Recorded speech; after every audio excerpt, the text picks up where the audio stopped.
আসসালামু আলাইকুম। কেমন আছেন সবাই? ২ দিন আগে মানে ১৬ তারিখে আয়েশাপুরীর অভিশাপ নামে একটা গল্প আপলোড করা হয়েছিল। সে গল্পে বলেছিলাম ১০০ জন গল্পটা শেয়ার করলে ৩ দিনের মধ্যে আয়েশাপুরীর আরেকটা গল্প দিব। আপনারা ওই গল্পটা শেয়ার করে আপনাদের কথা রেখেছেন, আমিও আমার কথা রাখলাম। বোনাস হিসেবে ৩ দিনের মধ্যে আয়েশাপুরীর গল্পটা নিয়ে আসলাম। আজকে দুটো গল্প থাকবে আয়েশাপুরীর আরেকটা অন্য জিনপুরীর। আশা করি দুটো গল্পই আপনাদের ভালো লাগবে। যারা চ্যানেলটি সাবস্ক্রাইব করেনি তারা করে দিন। আমি শুরু করছি আয়েশাপুরীর গল্প দিয়ে। এক গ্রামে গফুর মিয়া নামে একজন মাছ বিক্রেতা বাস করেন। গফুর মিয়া রোজ রাতে বাজারে মাছ বিক্রি করে বাড়ি ফেরেন। গফুর মিয়ার বাড়িতে ওনার স্ত্রী এবং এক সন্তান রয়েছে। সন্তানটা আবার হাঁটতে পারেন না, এক কথায় বলতে গেলে প্রতিবন্ধী সন্তান। প্রতিবন্ধী সন্তান স্ত্রীকে নিয়ে মাছ বিক্রি করে সংসার চালান গফুর মিয়া। গফুর মিয়া কিন্তু সাইকেল বা অন্য কোনো গাড়িতে করে মাছ বিক্রি করতে যান না। উনি ওনার মাছের হাঁড়িটা নিয়ে মাথায় করে বাজারে নিয়ে যান, আবার বাজার থেকে বাড়িতে নিয়ে আসেন। আশা করি গফুর মিয়ার পরিস্থিতি বুঝতে পারছেন।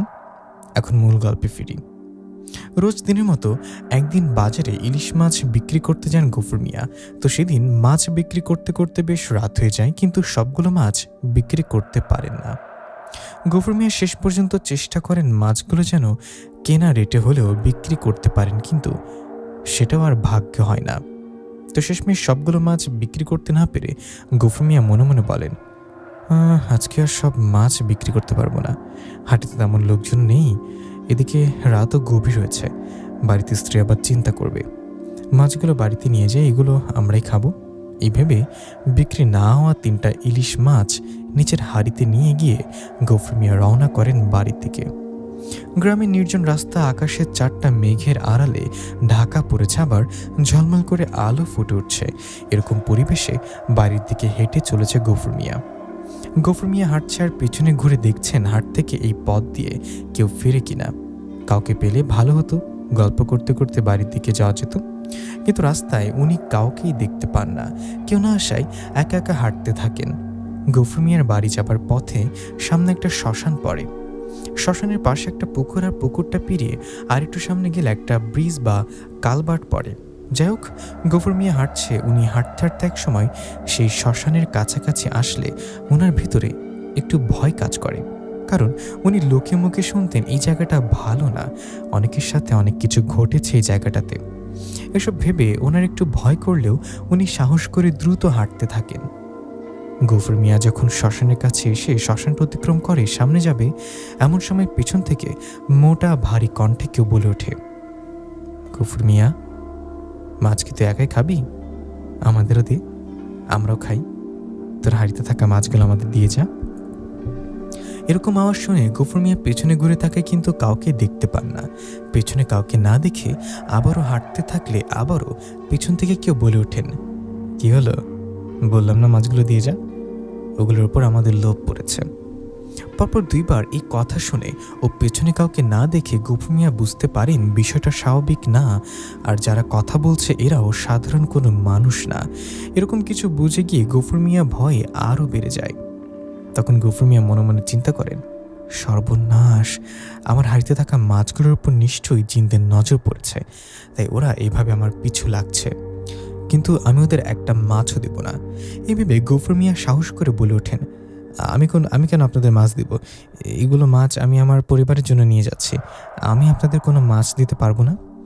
এই বলে গফুর মিয়া সামনের দিকে হাঁটতে গেলে উনি খেয়াল করলেন আশেপাশের গাছগুলো কেমন অস্বাভাবিকভাবে নড়াচড়া করে উঠল, আর ঘন কালো অন্ধকার থেকে গফুর মিয়ার সামনে এসে দাঁড়ালো বিশাল আকারের দুটো শিয়াল। সামনে বিশাল আকারের শিয়াল দেখে গফুর মিয়া দাঁড়িয়ে দুপা পিছিয়ে আসতে বুঝতে পারলেন সামনের মতো পেছনেও দুটো শিয়াল এসে দাঁড়িয়ে রইলেন। এই শিয়ালগুলো সাধারণ শিয়ালের থেকে অনেক বড়। শিয়ালগুলোর চোখগুলো আগুনের মতো জ্বলজ্বল করছে, আর মুখ দিয়ে কেমন লালা ঝরে পড়ছে। এরকম অবস্থায় আবারও একটা আওয়াজ ভেসে আসে, গফুর মিয়া শেষবারের মতো বলছি, আমাদের মাছগুলো দিয়ে যান, নইলে তোকে আমরা এখান থেকে যেতে দেব না। ওরকম কথায় গফুর মিয়া তাকে সাহস করে বলে ওঠেন, না, আমি কোনো মাছটা দিতে পারবো না, কোনো ঝামেলা না করে আমাকে বাড়িতে যেতে দিন। গফুর মিয়ার এমন কথায় সামনে ও পেছনে থাকা শিয়ালরূপী জিনগুলো এগিয়ে আসতে থাকে গফুর মিয়ার দিকে। এই দৃশ্য দেখে গফুর মিয়া চিন্তা করেন তিনি বড় ধরনের বিপদ পড়েছেন। এই বিপদ থেকে যেভাবে হোক রক্ষা পেতেই হবে। এই চিন্তা করে গফুর মিয়া সাহস করে পাশে থাকা একটা গাছের ডাল ভেবে হাতে নিয়ে সেই শেয়ালগুলোকে ভয় দেখাতে থাকেন। কিন্তু সেই শেয়ালগুলো রেগে পরপর গড়গড় করতে করতে গফুর মিয়ার দিকে এগিয়ে আসলে গফুর মিয়া নিজের জীবন বাঁচাতে হাতে থাকা গাছের ডালটা দিয়ে সামনে থাকা শেয়াল দুটোকে আঘাত করে।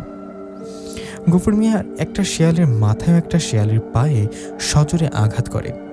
গফুর মিয়ার আঘাতে সে শেয়ালগুলো চিৎকার করে বাতাসে মিশে যান। শেয়ালগুলো বাতাসে মিশে যাবার পর সাথে সাথে গফুর মিয়া মাছের হাঁড়িটা মাথায় নিয়ে বাড়ির দিকে দৌড়াতে থাকে। এমন সময় গফুর মিয়া খেয়াল করেন ওনার পেছন পেছনে কেউ দৌড়ে আসছে আর ভয়ঙ্কর আওয়াজ করছে। পেছন থেকে এরকম আওয়াজ আসায় গফুর মিয়া পেছনে না থাকিয়ে দৌড়াতে থাকে। এভাবে দৌড়াতে দৌড়াতে গফুর মিয়া তার বাড়ির কাছাকাছি একটা ব্রিজ আছে, সেই ব্রিজের কাছাকাছি আসায় দেখেন ব্রিজের উপর সাদা কাপড় পরে লম্বা হয়ে একটা লাশ শুয়ে আছে। সাদা কাফনে মোড়ানো লাশটাকে দেখে ভয়ে থেমে যান গফুর মিয়া আর ভাবেন এখন যদি এই লাশটাকে কোনোভাবে স্পর্শ করি বা লাশের উপর দিয়ে অতিক্রম করে বাড়ির দিকে যাওয়ার চেষ্টা করি তাহলে ওরা আমাকে মেরে ফেলবে। এটা সাধারণ কোনো লাশ না, এটা ওই জিনদের মধ্যে একজন। এইভাবে গফুর মিয়া লাশের বাম সাইড দিয়ে ফাঁকা জায়গা দিয়ে খুব সাবধানে পার হয়ে চিৎকার দিয়ে দৌড় দিলেন। গফুর মিয়া দৌড়ানোর সময় পেছন থেকে ভয়ঙ্কর কণ্ঠে সে জিন বললেন, গফুর মিয়া তুই অনেক চালাক রে, তুই আমাকে মাছ দিলি না, উল্টা আমাদের আঘাত করলি। আজকে তোকে ছেড়ে দিলাম কিন্তু তোর পিছু আমরা ছাড়ব না। কথাটা বলে আওয়াজটা থেমে যায়। ওদিকে তখন গফুর মিয়া হাঁপাতে হাঁপাতে ওনার বাড়িতে গিয়ে ওনার স্ত্রীকে ডাক দিয়ে ধপাস করে পড়ে যান। গফুর মিয়ার ডাকে ওনার স্ত্রী তাড়াহুড়ো করে বেরিয়ে দেখেন গফুর মিয়া পড়ে আছেন। এটা দেখে ওনাকে ধরাধরি করে বাসায় গিয়ে জিজ্ঞাসা করায় উনি সব ঘটনা খুলে বলেন।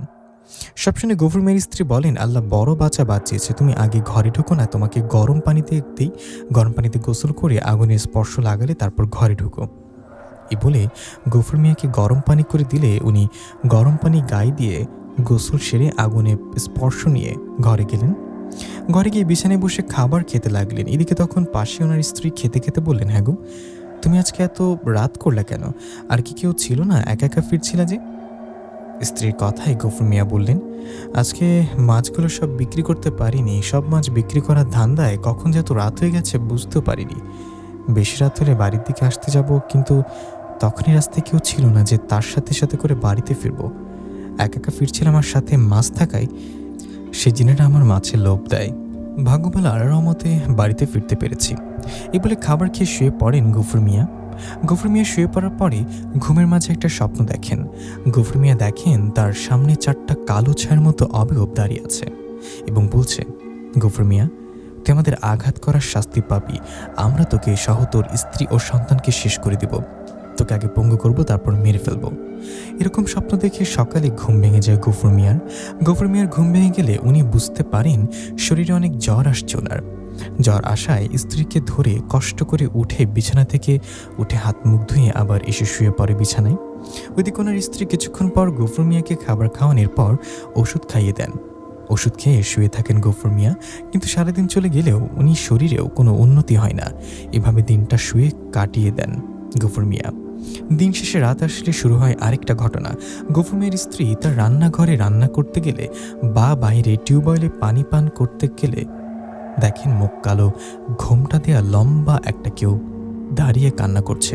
এরকম দৃশ্য দেখে ভয়ে গফুর মিয়ার স্ত্রী ভয় দৌড় দিয়ে ঘরে আসে। এরপর ভয়ের মাঝে যতটুকু পারে রান্না করে থাকার ঘরে নিয়ে আসে।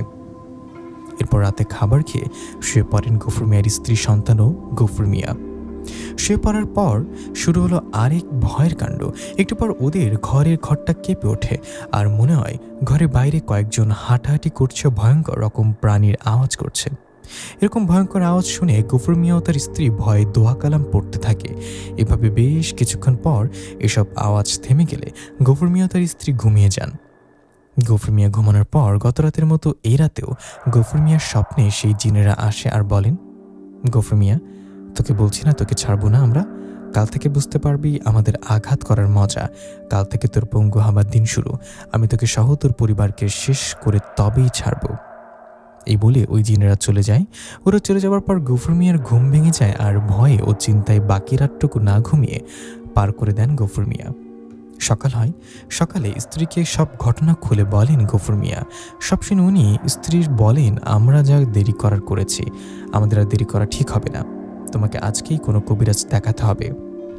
স্ত্রীর কথায় রাজি হন গফুর মিয়া। তখন ওনার স্ত্রী পাশের বাড়ির একজনের সহায়তায় একজন কবিরাজ নিয়ে আসেন বাড়িতে।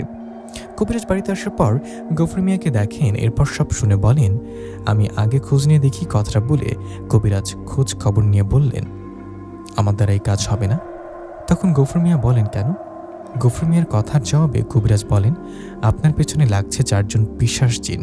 এরা নরখাদক জিন, মানুষের মাংস এদের প্রধান খাবার। মানুষের মাংস ছাড়া এরা পচা পশু পাখির মাংস খায়। এরা থাকে ওই শ্মশানে যেখানে ভয় পেয়েছিলেন। এই পিশাচ জিনগুলো খুব শক্তিশালী। আমি যদি আপনার ওদের থেকে ছাড়াতে যাই তাহলে ওরা আমাকে সহ আমার পুরো পরিবার শেষ করে দিবে। আমাকে মাফ করবেন, আমার শক্তির মধ্যে এই কাজ নেই। কথাটা বলে কবিরাজ চলে যায়। এদিকে তখন হতাশ হয়ে অন্য কবিরাজ বা হুজুরের খোঁজ করতে থাকে গফুর মিয়া ও তার স্ত্রী। অনেক হুজুর ও কবিরাজ বা তান্ত্রিকের খোঁজ পেলেও কেউ গফুর মিয়ার চিকিৎসা করাতে রাজি হন না। এভাবে সেই দিনটা কেটে রাত আসে। রাত হলে শুরু হয় সেই জিনদের অত্যাচার। এদিকে সেদিন রাতে গফুর মিয়া খেয়াল করে তার বাম পাটা কেমন অবশ হয়ে যাচ্ছে। ওনার পায়ের শক্তি মনে হয় কমে গেছে। নিজের শরীরের এরকম অবস্থা দেখে গফুর মিয়া কান্না করতে থাকেন আর বলতে থাকেন, এটা নিশ্চয়ই ওই জিনদের কাজ। ওরা আমার স্বপ্নে এসে বলেছিল আমাকে আগে পঙ্গু বানাবে, তারপর মেরে ফেলবে। স্বামীর এরকম কান্নায় ওনার স্ত্রী গফুর মিয়াকে সাহস দিয়ে বলেন, কান্না করো না, আল্লাহ নিশ্চয়ই কোনো না কোনো পথ দেখিয়ে দিবেন। এই বলে ভয় না ঘুমিয়ে রাতটা পার করে দেন গফুর মিয়া ও তার স্ত্রী। এরপর সকাল হলে গফুর মিয়ার স্ত্রী আশেপাশের সবাইকে অনুরোধ করেন একটা ভালো কবিরাজ বা হুজুরের ঠিকানা দিতে বা কবিরাজ নিয়ে আসতে। গফুর মিয়ার স্ত্রী অনুরোধে তার গ্রামের একজন বলেন সালাম দাদুর কথা। উনি গফুর মিয়ার স্ত্রীকে বলেন, কয়েক গ্রাম পর সালাম কবিরাজ নামে একজন কবিরাজ আছে, ওনার কাছে যাও, উনি অনেক ভালো কবিরাজ। উনি টাকা পয়সা তেমন এটা নেন না। ওনার কাছে গিয়ে ওনাকে নিয়ে আসতে পারলে আল্লাহর রহমতে গফুর মিয়া সুস্থ হবে। ওনার কথায় গফুর মিয়ার স্ত্রী দ্রুত বাড়িতে আসেন আর গফুর মিয়াকে বলেন যে তাদের যাওয়া লাগবে। এটা বলেই তারা বেরিয়ে পড়েন সালাম দাদুর বাড়ির উদ্দেশ্যে। গফুর মিয়ার স্ত্রী কয়েক গ্রাম পায়ে হেঁটে বিকালের দিকে এসে পৌঁছায় সালাম দাদুর বাড়িতে। সালাম দাদুর বাড়িতে এসে দেখেন অসুস্থ হয়ে শুয়ে আছেন ঘরে সালাম দাদু। এদিকে গফুর মিয়ার স্ত্রীকে দেখে সালাম দাদু বলেন, আপনি কি? তখন গফুর মিয়ার স্ত্রী সব ঘটনা সালাম দাদুকে খুলে বলেন। সব শুনে সালাম দাদু অবাক হয়ে বললেন, আপনি তো অনেক দূর থেকে হেঁটে আসছেন, বসুন, একটু আমি দেখি কি করা যায়। এই বলে সালাম দাদু আমাকে খবর পাঠালেন একজন মানুষকে দিয়ে। সে মানুষটা এসে আমাকে বলায় আমি সালাম দাদুর বাড়িতে গেলাম। ওখানে গিয়ে দাদুকে বললাম, আরে দাদু, হঠাৎ আমাকে খবর পাঠিয়েছ, কিছু বলবা, ইনি কে? তখন দাদু বললেন, ইনি অনেক দূর থেকে আসছে আমার কাছে, ওনাদের সাথে একটা সমস্যা শুরু হয়েছে। কথাটা বলে সব ঘটনা আমাকে খুলে বললেন। সব শুনে আমি গফুর মিয়ার স্ত্রীর দিকে তাকালে উনি আমাকে ও সালাম দাদুকে অনুরোধ করতে থাকেন আর কান্না করেন। উনি কান্না করতে করতে বলেন, আমার স্বামী ও প্রতিবন্ধী ছেলেটাকে বাঁচান দয়া করে। ওনার এরকম কথায় আমি সালাম দাদুর দিকে তাকালে সালাম দাদু বলেন, আমার কপালে হাত দিয়ে দেখ, জ্বর, আমার গা পুড়ে যাচ্ছে। এরকম অসুস্থ শরীর নিয়ে কিভাবে যাব বল? উনি অনেক দূর থেকে আসছে, অসহায় মানুষ। তুই তোর বউ আয়শাপুরীকে ডেকে কথা বল, দেখ তোর বউ আয়শাপুরী কি বলে। সালাম দাদুর কথায় আমি গফুর মিয়ার স্ত্রীকে বললাম, আপনি একটু বাইরে যান, আমি একটু কথা বলি। আমার কথায় গফুর মিয়ার স্ত্রী বাইরে গেলে আমি আয়শাকে স্মরণ করি। আমার স্মরণে আয়শাপুরী ওখানে আসে। আমি আয়শাকে বললাম, আয়শা, বাইরে একজন মহিলা দাঁড়িয়ে, উনি অনেক দূর থেকে আসছে একটা সমস্যা নিয়ে।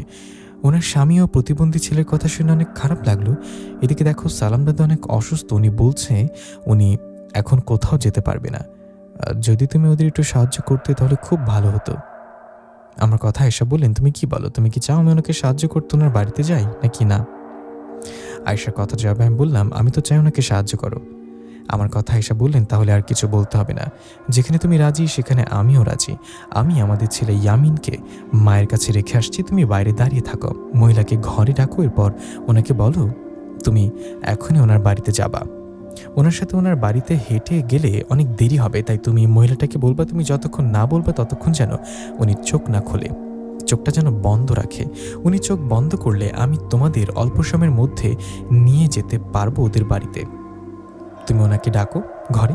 আমি 1 মিনিটের মধ্যে বাড়িতে গিয়ে মাকে বলে আসি, তুমিও আমি আজকে বাড়িতে ফিরতে দেরি হতে পারে, এটা মাকে জানিয়ে আসি। কথাটা বলে আয়েশা বাতাসে মিশে গেলে আমি গফুর মিয়ার স্ত্রীকে ডাকি। আমার ডাকে উনি আবারও ঘরে আসলে আমি ওনাকে বলি, শুনুন, সালাম দাদু হলেন কবিরাজ, কিন্তু উনি অসুস্থ থাকায় আমি যাচ্ছি আপনার বাড়িতে। আমিও কবিরাজি জানি, আপনি চিন্তা করবেন না, আল্লাহর রহমতে আমি চেষ্টা করব আপনার স্বামীকে সুস্থ করার। আর একটা কথা, আপনার বাড়ি অনেক দূরে, এখন হেঁটে যেতে অনেক সময় চলে যাবে। আপনি আমার হাতটা ধরুন, আমার হাত ধরে চোখ বন্ধ করবেন। আমি চোখ বন্ধ করার পর আমি যতক্ষণ না আপনাকে চোখ খুলতে বলি ততক্ষণ চোখ খুলবেন না, ঠিক আছে? আমার কথায় উনি সালাম দাদুর দিকে তাকালে সালাম দাদু বললেন, ভয় পাবেন না, নিশাত যা বলে তাই করেন, আশা করি আপনাদের উপকার হবে, দোয়া রইল আপনাদের জন্য। সালাম দাদুর কথায় গফুর মিয়ার স্ত্রী আমার হাতটা ধরে চোখ বন্ধ করলেন। এদিকে আমিও আয়েশা পরীর হাতে হাত রেখে চোখ বন্ধ করলাম। আমার চোখ বন্ধ করার কিছুক্ষণ পর আয়েশা বললেন, নিশাত চোখ খুলে ওনাকে চোখ খুলতে বলো। আয়েশার কথায় আমি চোখ খুলে গফুর মিয়ার স্ত্রীকে বললাম, চোখ খুলুন। আমার কথা উনি চোখ খুলে আশেপাশে তাকিয়ে বললেন, আরে এটা তো আমার গ্রাম, আমার বাড়িতে এই যে সামনে, এটা কিভাবে সম্ভব? এত তাড়াতাড়ি এখানে আসলাম কিভাবে? ওনার কথা জবাবে আমি বললাম, সব কথার উত্তর না জানাই ভালো, শুধু এটুকু জেনে রাখুন, এখানে জিন পরিঘটিত কোনো ঘটনা আছে। সন্ধ্যা হয়ে আসছে, চলুন আপনার বাড়িতে নিয়ে চলুন আমাদের। আমার কথায় গফুর মিয়ার স্ত্রী আর কথা না বাড়িয়ে ওনার বাড়ির দিকে হাঁটতে লাগলেন। আমি ওনার পেছন পেছন হাঁটছি। এমন সময় আয়েশা অদৃশ্যভাবে আমাকে বললেন, আমি অদৃশ্যভাবে আছি, তুমি আগে ওনার বাড়িতে যাও, আর কেমন পরিস্থিতি সেটা হয় দেখো, এরপর আমি বলবো কি করতে হবে, কেমন? আয়েশা পরীর কথায় রাজি হয়ে আমি ওনার সাথে চলে গেলাম ওনাদের বাড়িতে। আমি ওনাদের বাড়িতে যাবার পর গফুর মিয়ার স্ত্রী আমাকে নিয়ে ঘরে গেলেন। ঘরে গিয়ে দেখলাম গফুর মিয়া একটা বিছানায় শুয়ে আছে, আর একটা বিছানায় শুয়ে আছে গফুর মিয়ার অসুস্থ ছেলেটা। আমাকে দেখে গফুর মিয়া বিছানায় উঠে বসে ওনার স্ত্রীকে জিজ্ঞাসা করলেন, ইনি কে?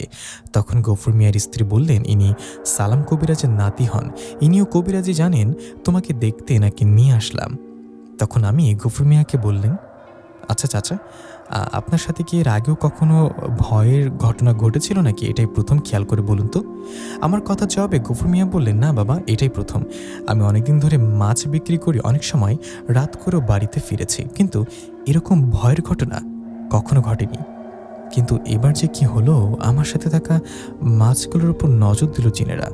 আমি ওনার কথায় আমি একটু চুপ থেকে বললাম, বুঝতে পারছি আপনার কথা, আপনার একটু সময় দিন, আমি দেখি আসল ঘটনাটা কি।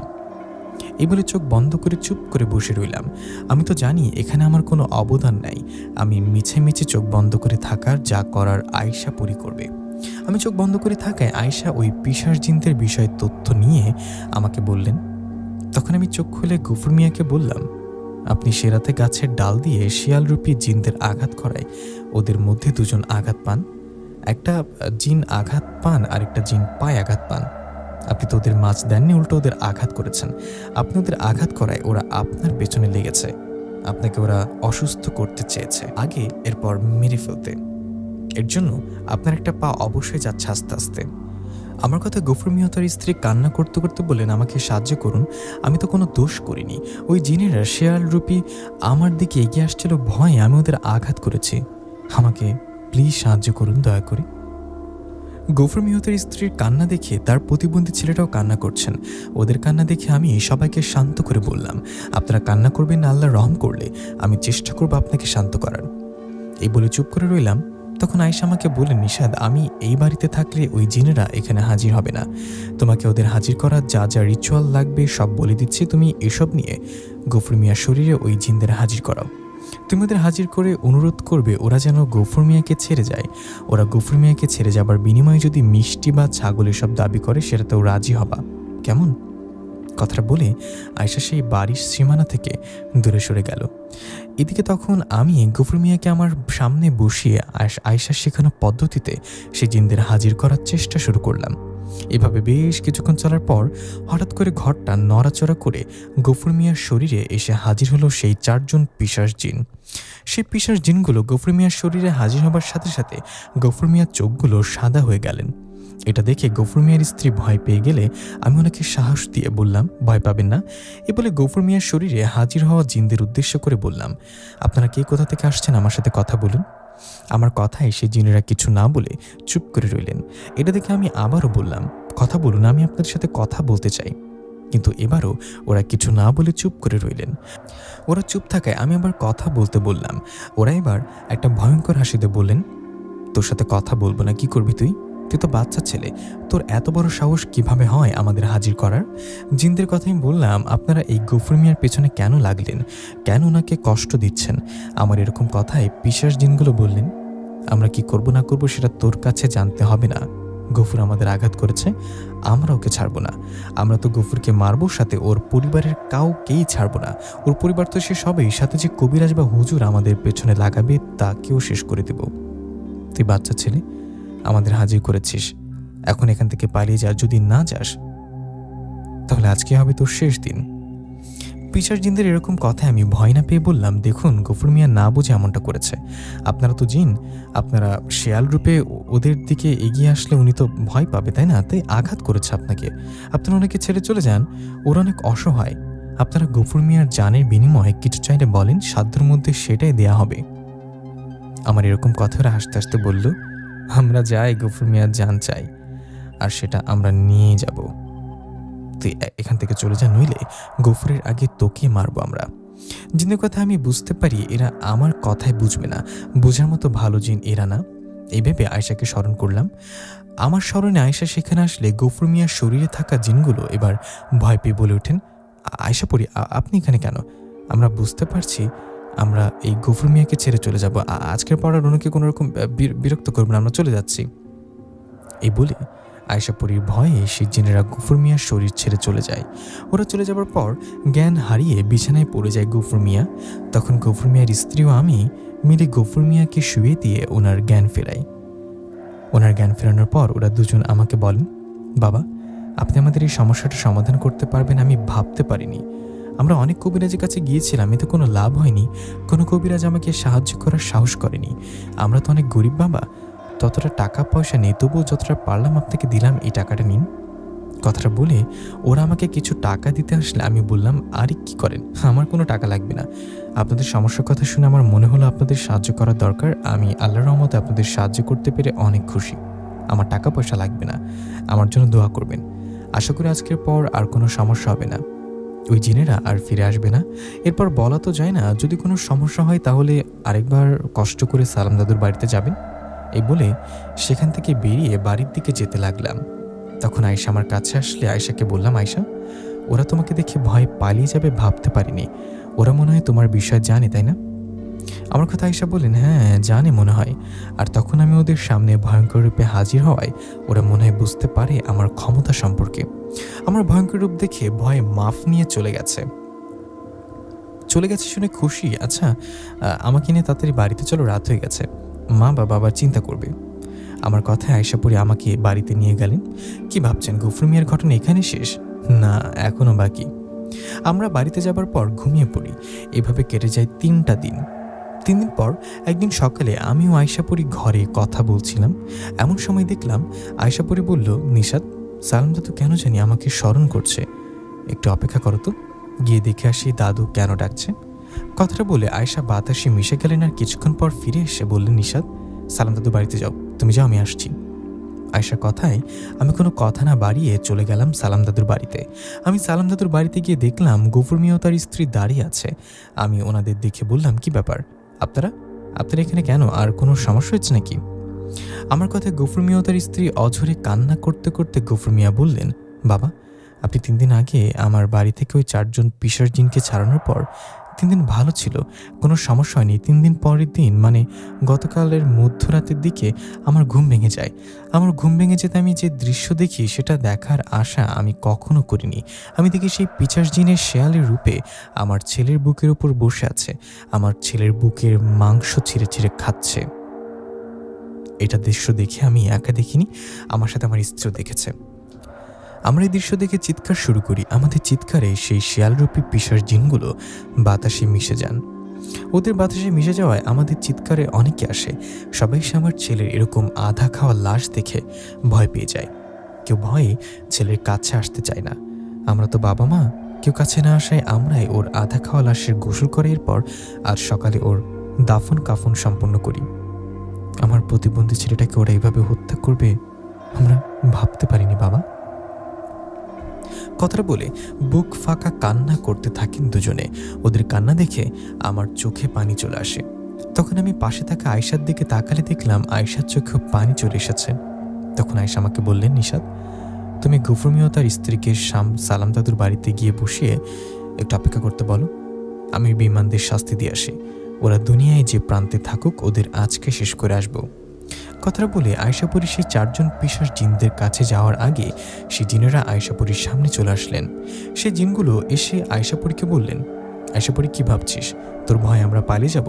না, তোকে দেখে ভয় পাই না, কোথাও যাইও না। আমরা আমাদের প্ল্যান মতো চলি।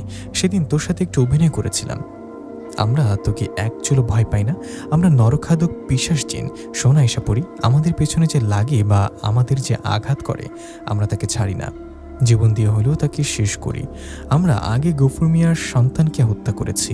আমরা গফুর মিয়াকে কষ্ট দিয়ে মারব, তাই ওর ছেলেকে আগে মেরেছি। ওর ছেলে মরেছে, এখন মরণেও। আর তুই যদি এর মাঝে বাধা হয়ে দাঁড়াস তাহলে তোর ছেলে ও তোর স্বামীকে হত্যা করে ওদের কাঁচা রক্ত মাংস চিবিয়ে খাবো। জিনদের এরকম কথা আয়শা মুচকে এসে বলল, আমার ছেলে ও স্বামীকে হত্যা করে রক্ত মাংস খাবি, তাই না? দাঁড়া। কথাটা বলে আয়শা আমাকে ডাকলেন। আয়শা ডাকে আমি ওর কাছে গেলে আয়শা সে জিনদের উদ্দেশ্য করে বললেন, এ আমার স্বামী। আমার স্বামীকে হত্যা করা তো দূরের কথা, সাহস থাকলে শরীরে একটি স্পর্শ করে দেখা। দেখি তোদের কেমন সাহস, জাস্ট একটা স্পর্শ। আয়শা কথায় জিনগুলো হাসতে হাসতে বলে, শুধু স্পর্শ না, তোর স্বামীকে এখনই মেরে ফেলবো। কথাটা বলে একটা জিন আমার দিকে এগিয়ে আসলে আয়শা জিনটাকে ধরে ওর 2 হাত টান দিয়ে ছিঁড়ে ওকে মেরে ফেললেন। জিনটাকে মেরে ফেলায় আরেকটা জিন আমাকে ধরতে আসলেন। আয়শাটাকে ধরে আঘাত করতে করতে ওর শরীর থেকে মাথা ছিঁড়ে ফেললেন। এক মুহূর্তে দুজনের মৃত্যু দেখে বাকি 2টা জিন ভয় পেয়ে সেখান থেকে পালাতে গেলে আয়শা ওদের ধরে আঘাত করতে লাগলেন। আয়শার আঘাতে জিন দুটো চিৎকার করতে করতে আয়শার কাছে মাপ চাইতে লাগলেন, কিন্তু আয়শা ওদের মাফ না করে একের পর এক আঘাত করতে করতে ওদের মেরে ফেললেন। আয়শা ওদের মেরে ফেলে হাঁপাতে হাঁপাতে আমাকে ইশারা দিয়ে বললেন, গফুর মিয়া তার স্ত্রীকে বলো তাদের ছেলের হত্যার প্রতিশোধ নিয়ে নিয়েছি, এখন আর ওরা কেউ বেঁচে নেই। কথাটা বলে আয়শা বাড়িতে চলে গেলেন। এদিকে আমি গফুর মিয়া তার স্ত্রীকে সব খুলে বললাম। ওদের বললাম সেই জিনেরা আর বেঁচে নেই। আমার কথায় গফুর মিয়া তার স্ত্রী খুশি হলেও ছেলে হারানোর কষ্ট নিয়ে আমাদের কাছে বিদায় নিয়ে বাড়িতে চলে গেলেন। প্রিয় লিসেনার, কেমন লাগলো গফুর মিয়া ও আয়শাপুরীর গ্রাম বাংলার এই গল্পটি? আমি এখন চলে যাচ্ছি অনেক রহস্য ও ভয়ঙ্কর গা হিম করা আরেকটি গল্পে। এই গল্পটা অনেক সুন্দর, শুনতে থাকুন, আশা করি অনেক ভালো লাগবে। তো বেশি দেরি না করে চলে যাচ্ছি শেষ ঘটনাতে। কিছু গল্প আমাদের অনেক বড় শিক্ষা দেয়, এই গল্পটিও ঠিক তেমনই। ভুল শিক্ষা এবং অতিরিক্ত কৌতূহল মানুষের জীবনকে কিভাবে ধ্বংসের মুখে ঠেলে দিতে পারে তা এই ঘটনাটি না পড়লে বা না শুনলে বোঝা যাবে না। পকেট থেকে ফোনটা বের করে রনি ফোন করলো তার বন্ধু সায়মকে। হ্যালো সায়ম, কই তুই? কেন রে, কি হয়েছে? আমি এই তো মাঠে ফুটবল খেলছি। আরে রাখ তোর খেলা, সবসময় তো খেলা নিয়ে পড়ে থাকিস কেন বলতো? সিরিয়াস একটা দরকার আছে। ওরে আমার সিরিয়াস বন্ধু, তা কি বলবি বল? তোর গার্লফ্রেন্ডের সাথে প্রেম করতে হবে নাকি? ফাজলামো রাখ, জরুরি কথা আছে, তুই থাক, আমি আসছি। কিছুক্ষণ পর রনি আর সায়মের দেখা হলো। দুজনে খুব ছোটবেলার বন্ধু। সায়ম, চল আমার সাথে এক জায়গায় যেতে হবে। সে কখন থেকে বলছিস কোথাও যাবি, কিন্তু যাবিটা কোথায় সেটা তো বলবি নাকি? আরে ভাই, আমার ছোট বোন নীলা, ওকে তো চিনিস। ও বেশ কিছুদিন ধরে ঘুমের মধ্যে ভয় পেয়ে চিৎকার করে ওঠে। ওকে জিজ্ঞাসা করলে বলে একটা সাদা কাপড় পরা কেউ এসে নাকি ওর গলা টিপে ধরে। ও বুঝলাম, তা এখন আমরা কোথায় যাচ্ছি? নদীর ওপারে ভৈরবপুর গ্রামে একজন তান্ত্রিক আছেন, ওনার কাছে যাব। রাত হওয়ার আগেই ফিরে আসতে হবে। দুজনে মিলে পৌঁছালো সেই তান্ত্রিকের ডেরায়। তান্ত্রিক সব শুনে গভীর মুখে বললেন, আপনার বোন একটা শক্তিশালী জিনের নজরে পড়েছে। জিন মেয়েটিকে পছন্দ করে ফেলেছে, তবে টেনশন করবেন না, আমার সাথে থাকা জিনদের দিয়ে আমি এর সমাধান করে দেব। সায়ম কৌতূহলী হয়ে প্রশ্ন করল, আচ্ছা চাচা, আপনার সাথে কি সত্যি জিন থাকে? কয়টা জিন আছে আপনার কাছে? তারা কি সব কথা শোনে? তান্ত্রিক রহস্যময় হাসিতে বললেন, ওরা আমার সব কথা শোনে। অনেক সাধনা করে ওদের বশ করেছে আমি। বাসে ফেরার পথে সায়াম রনিকে বলল, রনি বিষয়টা খুব মজার নিল। জিন দিয়ে কাজ করানো, ওদের বশ করা, ভাবতে অন্যরকম লাগে। ভালো না চাই, এসব বাজে বাজে চিন্তা মাথা থেকে বাদ দে। শোন, এগুলো মোটেও সহজ কাজ না। না রে, বিষয়টা আমার মনে ধরেছে, আমিও এই বিদ্যা শিখতে চাই। তোর কি মাথা খারাপ? এসব ভয়ঙ্কর পথে যাস না, তুই পারবি না। আমি পারবো, তুই দেখে নিস। আমি কালই ওই তান্ত্রিকের সাথে কথা বলবো। পরের দিন সায়ম একাই চলে গেল সেই তান্ত্রিকের কাছে, গিয়ে বলল, চাচা, আমি আপনার কাছে এই কাজ শিখতে চাই। আমিও চাই জিনদের বশ করতে। তান্ত্রিক বিরক্ত হয়ে বললেন, যা বলছো বলেছ, আর কখনো বলবে না, এসব ভুলে যাও। জিনদের খুশি করা এত সহজ না, এর জন্য অনেক কঠিন ও ভয়ঙ্কর কাজ করতে, অনেক পরিশ্রম করতে হয়। সায়ম বলল, আপনি শুধু বলুন কি করতে হবে, যত কঠিনই হোক না কেন, আমি পারবো। সায়মের জেদ দেখে তান্ত্রিক বললেন, তুমি খুব জেদি ছেলে। ঠিক আছে, তোমাকে শেখাবো, তবে আগে তোমার সাহসের পরীক্ষা দিতে হবে। 2 দিন পর অমাবস্যা রাত। সে রাতে কবরস্থানে গিয়ে একটা টাটকা লাশের মাথা কেটে নিয়ে আসতে হবে। সে মাথা দিয়ে আমি সাধনা করব, তবেই তোমার জন্য জিনটা বশ হবে। সায়ম হিতাহিত জ্ঞান হারিয়ে রাজি হয়ে গেল। কবিরাজি শেখার ভূত তার মাথায় এমনভাবে চেপেছিল যে সে পরিণত কথা ভাবল না। অমাবস্যা রাত, ঠিক রাত 12টা বাজে। হাতে একটা টর্চ আর বস্তা নিয়ে সায়ম কবরস্থানের দিকে এগোতে লাগলো। চারিদিকে ঘুটঘুটে অন্ধকার, দূরে শেয়ালের ডাক আর ঝিঝি পোকার শব্দে পরিবেশটা ভারী হয়ে আছে। হঠাৎ পেছন থেকে একটা গম্ভীর ডাক এলো, কোথায় যাচ্ছিস?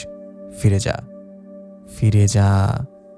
সায়ম পেছনে তাকিয়ে দেখল সাদা চাদরে ঢাকা একজন মানুষ দাঁড়িয়ে আছে। সে গ্রাহ্য না করে বলল, কে আপনি? আমাকে জ্ঞান দিতে হবে না। কবরস্থানে পৌঁছে সাইমের বুক কাঁপতে লাগলো। সে একটি নতুন কবর খুঁজে বের করে খুঁড়তে শুরু করলো। এক সময় লাশটি বেরিয়ে এলো। কাপা কাপা হাতে ছুরি দিয়ে লাশের মাথাটা আলাদা করলো সে। কাটা মাথা থেকে রক্ত চুইয়ে পড়ছে। যখন সে মাথাটা নিয়ে কবর থেকে উঠতে যাবে, ঠিক তখনই সেই কাটা মাথাটা কথা বলে উঠল, কোথায় নিয়ে যাচ্ছিস আমাকে? আমার মাথাটা ফিরিয়ে দে। সায়ম চমকে করে দেখল কাটা মাথাটা বড় বড় চোখ করে তার দিকে তাকিয়ে হাসছে। চারপাশ থেকে পৈশাচিক হাসির শব্দ ভেসে আসতে লাগলো। মাটি ফেটে কালো কালো শত শত হাত বেরিয়ে আসতে শুরু করলো। সায়মের হৃদস্পন্দন বেড়ে গেল। সে ভয়ে দৌড় দিতে চাইল, কিন্তু মাটি থেকে উঠে আসা সেই কালোরই হাতগুলো সায়মের পা টেনে ধরল। সে মাটিতে আছাড় খেয়ে পড়ল। চিৎকার করতে লাগলো সায়ম, কিন্তু সে অশরীরী হাতগুলো তাকে টেনে হিঁচড়ে কবরের অন্ধকারের দিকে নিয়ে যেতে লাগলো। সায়ম পাগলের মতো ছটফট করছিল, চিৎকার করার চেষ্টা করছিল, কিন্তু তার কণ্ঠ দিয়ে কোনো শব্দ বের হচ্ছিল না। মনে হচ্ছিল আজই তার জীবনের শেষ দিন। ঠিক সেই মুহূর্তে অন্ধকার ফুঁড়ে তান্ত্রিক এসে সায়মের হাত শক্ত করে ধরলেন। তান্ত্রিকের ছোঁয়ায় সায়ম সম্বিত ফিরে পেল। তান্ত্রিক ধমক দিয়ে বললেন, এই ছেলে, কি হচ্ছে তোমার? তুমি মাটিতে শুয়ে এভাবে ছটফট করছো কেন? সায়ম হাঁপাতে হাঁপাতে বলল, চাচা, আমি খুব ভয় পেয়েছি। আমি লাশের মাথাটা কাটার পর সেটা হাসতে শুরু করলো। তারপর মাটি ফুঁড়ে কালো হাত বেরিয়ে এসে আমার পা ধরে টানছিল, তাই আমি আমার বাঁচার চেষ্টা করছিলাম। সব শুনে তান্ত্রিক অবাক হয়ে বললেন, কোথায় কবরস্থান? এখানে তো কোনো কবর নেই, এটা তো একটা পুরনো বটতলা। তুমি এই বটতলায় শুয়ে কি আবল তাবল বকছো? তুমি আসলে মায়ের বাঁধনে পড়েছ। কবরস্থানে পৌঁছানোর আগে শয়তানি শক্তি তোমাকে বিভ্রান্ত করেছে। আমি আগেই বলেছিলাম এটা এত সহজ কাজ নয়, তুমি বাড়ি ফিরে যাও। কিন্তু সায়মের মাথায় তখন কবিরাজি বিদ্যার নেশা চেপে আছে। সে তান্ত্রিকের পা ধরে অনুরোধ করতে লাগলো, চাচা, দয়া করে আমাকে আরেকটা সুযোগ দিন। আমি কথা দিচ্ছি 3 দিনের মধ্যে আপনাকে কাটা মাথা এনে দেব। প্লিজ, না করবেন না। তান্ত্রিক কিছুক্ষণ চুপ থেকে বলল, ঠিক আছে, আজ বাড়ি যাও, কাল সন্ধ্যায় আমার সাথে দেখা করো, আমি বলে দেব কি করতে হবে। পরের দিন সায়ম আবার তান্ত্রিকের ডেরায় গেল। তান্ত্রিক তাকে সাবধান করে বললেন, মনে সাহস রাখবে, যখন লাশের মাথা কাটবে তখন হয়তো অনেক ভয়ানক আওয়াজ শুনবে, অনেক কিছু দেখবে, কিন্তু কোনো দিকে খেয়াল করবে না। মাথাটা নিয়ে সোজা হাঁটতে থাকবে, বলেও পেছনে ফিরে তাকাবে না। সেদিন সন্ধ্যায় সাইম তৈরি হয়ে নিল। ধারালো ছুরি, একটা বস্তা আর টর্চ নিয়ে সে আবার সেই নির্জন কবরস্থানে গিয়ে পৌঁছালো। একটা ঝোপের আড়ালে লুকিয়ে সে গভীর রাতের অপেক্ষা করতে লাগলো। রাত যখন নিঝুম হলো, সায়ম একটা নতুন কবরের মাটি সরাতে শুরু করলো।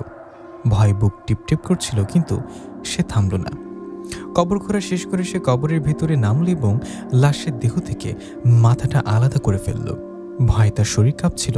দ্রুত মাথাটা নিয়ে বস্তায় ভরে সে উপরে উঠে এলো। তাড়াহুড়ো করে কবরটা মাটি দিয়ে চাপা দিয়ে সে উল্টো পথে হাঁটা দিল।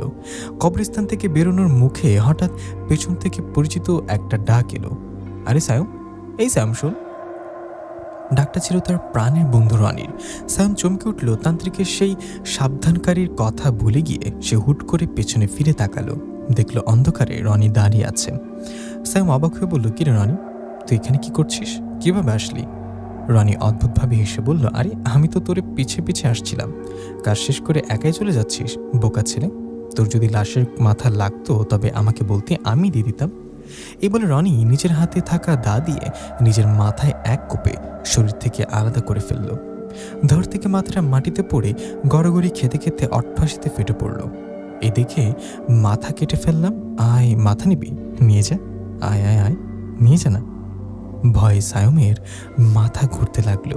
সে বুঝতে পারল এটা রনি নয়, অন্য কিছু তাকে মায়াজালে আটকাতে চাইছে। সে আর এক মুহূর্ত দেরি না করে বাড়ির দিকে দৌড় দিল। কিন্তু হঠাৎ সায়ম থমকে দাঁড়ালো। রাস্তার ঠিক মাঝখানে একটা বিশাল কালো ছায়া তার পথ আটকে দাঁড়িয়ে আছে। সায়ম টর্চের আলো ফেলতেই তার আত্মারাম খাঁচা ছাড়া হওয়ার জোগাড় হলো। সে দেখল যে লাশের মাথাটা সে কেটে এনেছে সেই মুন্ডহীন দেহটা তার সামনে দাঁড়িয়ে আছে। সবচেয়ে ভয়ঙ্কর কাণ্ড হলো সায়মের হাতে থাকা বস্তার ভেতর থেকে সেই কাটা মাথাটা কথা বলে উঠল। সায়ম আতঙ্কে বস্তাটা মাটিতে ছুঁড়ে ফেলল। সামনে থেকে সেই মাথা ছাড়া দেহটা সায়মের দিকে এগোতে লাগলো। সায়ম পালানোর চেষ্টা করলো, কিন্তু তার পা দুটো যেন মাটিতে গেঁথে গেছে। সারা শরীর অবশ হয়ে এলো। সে গলা ফাটিয়ে চিৎকার করতে চাইল, কিন্তু কোনো শব্দ বের হলো না। একসময় সেই ভয়ঙ্কর মুন্ডহীন দেহটা সায়মের টুটি চেপে ধরল। সায়ম ছটফট করছে, কিন্তু নড়াচড়া করার শক্তিটুকু তার মধ্যে নেই। চোখের সামনে অন্ধকার ঘনিয়ে আসছে। এমন সময় সায়ম হঠাৎ দূরে একটা অদ্ভুত শব্দ শুনতে পেল। শব্দটা কানে সেই ভয়ঙ্কর ছায়াটি সায়মের গলা ছেড়ে দিয়ে মুহূর্তের মধ্যে বাতাসে মিলিয়ে গেল। সায়ম মাটিতে পড়ে কাশতে লাগলো। তার গলায় কালো হয়ে আঙ্গুলের দাগ বসে গেছে। সে যখন ধুঁকছিল তখন দেখল টর্চ হাতে একজন বৃদ্ধ লোক এদিকে এগিয়ে আসছেন। বৃদ্ধ লোকটা কাছে এসে অবাক হয়ে বললেন, কি তুমি এই মাঝরাতে এখানে কি করছো? জানো না এটা কত ভয়ানক জায়গা? যে কোনো সময় বড় কোনো বিপদ ঘটে যেতে পারে। সায়ম কাঁদতে কাঁদতে বলল, চাচা আমাকে বাঁচান, একটা ছায়া আমার পিছু নিয়েছে, আমাকে মেরে ফেলবে। দয়া করে আমাকে আমার বাড়িতে পৌঁছে দিন, নয়তো আজ রাতটা আপনার বাড়িতে থাকতে দিন, সকাল হলেই আমি চলে যাব। সায়মের আকুতি দেখে বৃদ্ধা লোকটা দয়া পরশ করে তাকে নিজের বাড়িতে নিয়ে গেলেন। সেই রাতটা সায়ম সেখানেই কাটালো। পরের দিন সকালে সায়ম বাড়ি ফিরে এলো। বাড়ির সবাই তাকে জিজ্ঞাসা করলো সে সারা রাত কোথায় ছিল। সায়ম সত্যিটা লুকিয়ে বলল, রনি অনেক জোর করেছিল তাই রাতটা ওর বাসাতেই ছিলাম। বিকেলে দেখে সায়ম সোজা চলে গেল সেই তান্ত্রিকের ডেরায়। তান্ত্রিক সায়মকে দেখে বিদ্রুপের হাসি এসে বলল, কি সায়ম, বলেছিলাম না এসব তোমার কাজ নয়, জিন বশ করা অনেক কঠিন। সায়ম কাচুমাচ হয়ে বলল, জি চাচা, আমি বুঝতে পেরেছি। আমি আর এসব শিখতে চাই না। আমার সাথে খুব ভয়ঙ্কর সব ঘটনা ঘটেছে। আপনি শুধু আমাকে একটা ঝাড়ফুঁক করে দিন যাতে এই আপদ আমার পিছু ছাড়ে। তান্ত্রিক কিছু মন্ত্র পড়ে সায়মকে বিদায় করে দিলেন। সায়ম ভাবল, যাক, আপদ বিদায় হলো, কিন্তু সে জানতো না তার জীবনের আসল বিভীষিকা মাত্র শুরু হতে যাচ্ছে। সেদিন রাত 1টা কি 2টা হবে। সায়ম গভীর ঘুমে আচ্ছন্ন। হঠাৎ একটা কান্নার শব্দে তার ঘুম ভেঙে গেল। চোখ খুলতে যা দেখলো তাতে তার কলিজা শুকিয়ে এলো। সে দেখলো তার দুপাশে সাদা কাফনে মোড়ানো দুটো লাশ শুয়ে আছে। সায়ম চিৎকার দেওয়ার আগেই লাশ দুটো তাকে শক্ত করে চেপে ধরল। তাদের মুখ থেকে গড়গড়ে আওয়াজ বেরোচ্ছে, আমার মাথা কোথায়? দে, মাথাটা ফিরিয়ে দে। সায়ম অনুভব করলো তার বুকের ওপর প্রচণ্ড চাপ পড়ছে। হঠাৎ তার খাটটা শূন্যে ভেসে উঠল এবং সজোরে মাটিতে আছাড় খেল। সায়ম ছিটকে মেঝেতে পড়ে জ্ঞান হারিয়ে ফেলল। সকালে মায়ের ডাকে সায়মের ঘুম ভাঙল। দেখল সে খাটেই শুয়ে আছে, ঘরদোর সব গোছানো। তবে কি রাতের সবটাই স্বপ্ন ছিল? কিন্তু তার শরীরের ব্যথা তো মিথ্যে নয়। সকালে সায়ম তার বন্ধু রনির সাথে দেখা করল। রনি ওকে দেখে বলল, কি রে সায়ম, তোর তো দেখাই পাওয়া যায় না, তোর কবিরাজি শেখা কত দূর? স্যাম ভেঙে পড়ে বলল, রনি, আমি অনেক বড় ভুল করেছি রে। আমার ভুলের জন্য ভয়ঙ্কর সব ঘটনা ঘটছে আমার সাথে। এই বলে সে রনিকে সব কথা খুলে বলল। সব শুনে রনি গম্ভীর হয়ে গেল, বলল, আমি তো কতবার বারণ করেছি এসব আজে বাজে কাজে না জড়াতে। এখন বুঝলি তো? শোন, আমার পরিচিত একজন বড় হুজুর আছেন, চল আজই বিকালেই ওনার কাছে যাই। বিকেলে রনি আর সায়ম সেই হুজুরের কাছে পৌঁছালো। হুজুর সায়মের সব কথা মন দিয়ে শুনলেন। এরপর চোখ বন্ধ করে কিছুক্ষণ চুপ থেকে বললেন, তুমি জানো না তুমি কতটা বড় বিপদে আছো। তুমি দুজনের নজরে পড়েছ। তারা দুজনেই তোমাকে মেরে ফেলতে চায়। স্যাম ভয় কাঁপতে কাঁপতে বলল, হুজুর, কারা আমাকে মারতে চায়? আমি তো শুধু সেই তান্ত্রিকের কথা মতো কবরের মাথা কাটতে গিয়েছিলাম। হুজুর দীর্ঘশ্বাস ফেলে বললেন, আরে মিয়া, ওটা কোনো তান্ত্রিক নয়, ওটা একটা শয়তানের উপাসক। সে তোমাকে দিয়ে তার নিজের একটা অসম্পূর্ণ কাজ করিয়ে নিতে চেয়েছিল। তোমাকে বিদ্যা শেখানোর জন্য নয়, তার নিজের স্বার্থে সে তোমাকে ওই জঘন্য কাজ করতে পাঠিয়েছিল। আর তোমাকে যে অশরীরীগুলো ভয় দেখিয়েছে বা মারতে চেয়েছে, সেগুলো সেই শয়তান তান্ত্রিকেরই পোষা জিন। সায়ম স্তম্ভিত হয়ে গেল। হুজুর আরও বললেন, তান্ত্রিক নিজেই চায় তোমাকে শেষ করে দিতে, কারণ তুমি এখন ওর অনেক গোপন কথা জেনে গেছো। একদিকে ওই শয়তান তান্ত্রিক আর অন্যদিকে সেই মুক্তহীন জিনের দল। তুমি এখন আগুনের মাঝখানে দাঁড়িয়ে আছো। সাইমের কপালে তখন বিন্দু বিন্দু ঘাম জমতে শুরু করেছে। সে হুজুরের দিকে তাকিয়ে অসহায়ভাবে জিজ্ঞাসা করলো, তাহলে এখন আমি কি করব হুজুর? আমার বাঁচার কি কোনো পথ নেই? তখন হুজুর সাইমকে আশ্বস্ত করে বললেন, ভয় পেও না, আমি তোমাকে কিছু আমল আর নিয়ম শিখিয়ে দিচ্ছি। এগুলো ঠিকমতো পালন করবে। আর শোনো, সম্ভব হলে কিছুদিনের জন্য গ্রাম ছেড়ে অন্য কোথাও চলে যাও। এই গ্রামে থাকলে সেই শয়তানতান্ত্রিক তোমার বড় কোনো ক্ষতি করে বসতে পারে। তাছাড়া সেই দুষ্ট জিনগুলোর নজরও তো তোমার উপর পড়ে আছে। হুজুরের কাছ থেকে বিদায় নিয়ে সায়ম আর রনি বাড়ির দিকে রওনা দিল। পথে রনি বলল, কিরে সায়ম, কি ঠিক করলি? হুজুর তো বললেন দূরে কোথাও যেতে। কোথায় যাবি ভেবেছিস? সায়ম অসহায়ভাবে বলল, সেটা তো ভাবছি রে, কিন্তু যাব কোথায়? রনি একটু ভেবে বলল, এক কাজ কর, আমার বড় ভাই দীপু তো ঢাকায় চাকরি করে, তুই ওখানেই চল যা। আমি ভাইয়ের সাথে কথা বলে দিচ্ছি, ওখানে কয়েক মাস থাকবি আর ছোটোখাটো কোনো কাজ করবি। এতে তোর মাথাটাও শান্ত হবে আর গ্রাম থেকেও দূরে থাকা হবে। সায়ম রাজি হয়ে গেল। গ্রামে থাকলে তান্ত্রিক তাকে জ্যান্ত রাখবে না। ঠিক হলো, ওই রাতেই সায়ম রাতের ট্রেনে করে ঢাকায় রওনা হবে। রনি বলল, বাসায় গিয়ে তাড়াতাড়ি তৈরি হয়ে নেই, রাত 9টায় আমি তোর বাসায় আসবো। তারপর দুজনে একসাথে স্টেশনে যাব। রাত 9টা রনি সায়মের দরজায় টোকা দিয়ে ডাকলো, সায়ম, এই সায়ম, রেডি হয়েছিস? সায়ম ব্যাগ কাঁধে নিয়ে বেরিয়ে এলো। হ্যাঁ রে, চল। দুজনে নিঝুম গ্রামের পথ ধরে স্টেশনের দিকে হাঁটতে শুরু করলো। রাত 10টায় ট্রেন। পথে সায়ম আবেগপ্রবণ হয়ে বলল, তোকে খুব মিস করবো রে রনি। রনি ম্লান হেসে বলল, আমিও করবো রে বন্ধু, কিন্তু কি আর করা, তোর নিরাপত্তার জন্যই তো তোকে যেতে হচ্ছে। স্টেশনে পৌঁছে সায়ম অবাক হয়ে দেখলো চারিদিকটা একদম জনশূন্য। মাত্র 10 থেকে 15 জন লোক স্টেশনে আছে। সায়ম বলল, আজ ভাগ্য ভালো রে, স্টেশনে একদম ভিড় নেই। রনি অদ্ভুত গলায় বিড়বিড় করলো, একটু পরে লাশ হবে, লাশ। সায়ম চমকে উঠে বলল, কি আজেবাজে কথা বলছিস? পাগল হয়েছিস নাকি? স্টেশনে অপেক্ষা করার সময় সায়ম দেখলো ট্রেনের লাইনের ধারে কিছু লোক গোল হয়ে জটলা পাকিয়ে কি যেন দেখছে। রনি বলল, চল তো দেখি ওখানে কি হয়েছে। ভিড় ঠেলে সামনে যেতেই সায়মের কলিজা যেন গলা দিয়ে বেরিয়ে আসতে চাইল। স্টেশনের প্ল্যাটফর্মে একটা গলা কাটা লাশ পড়ে আছে।